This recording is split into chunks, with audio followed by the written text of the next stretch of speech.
Champions ট্রফির ফাইনালে পুরস্কার বিতরণী অনুষ্ঠানে পাকিস্তান ক্রিকেট বোর্ডের কাউকে না রাখায় আইসিসিকে কাঠগড়ায় দাঁড় করিয়েছে পিসিবি। টুর্নামেন্ট পরিচালক ও পিসিবির কর্তা সুমাইর আহমেদ পাকিস্তানের প্রতিনিধি হিসেবে ফাইনালে উপস্থিত থাকলেও তাকে রাখা হয়নি মঞ্চে।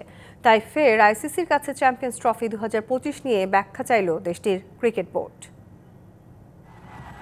নানা জল্পনা কল্পনার পর চ্যাম্পিয়ন্স ট্রফির শিরোপা উঠেছে ভারতের ঘরে, তবে এখনও চ্যাম্পিয়ন্স ট্রফি ঘিরে সমালোচনা যেন থামছেই না। মূলত পুরস্কার বিতরণী মঞ্চে ছিলেন না টুর্নামেন্টের স্বাগতিক দেশ পাকিস্তানের কেউ। টুর্নামেন্ট পরিচালক ও পিসিবির প্রধান পরিচালক কর্মকর্তা সুমাইর আহমেদ পাকিস্তানের প্রতিনিধি হিসেবে উপস্থিত ছিলেন ফাইনালে, কিন্তু তাকে রাখা হয়নি মঞ্চে।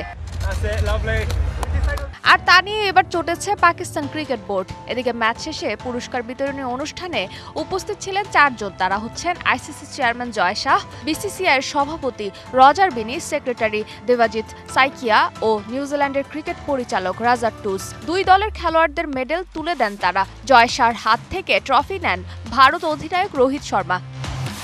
উৎসবে খুশি হবে নগদে বেশি, কারণ ঘন্টায় ঘন্টায় আছে গিফট জেতার সুযোগ।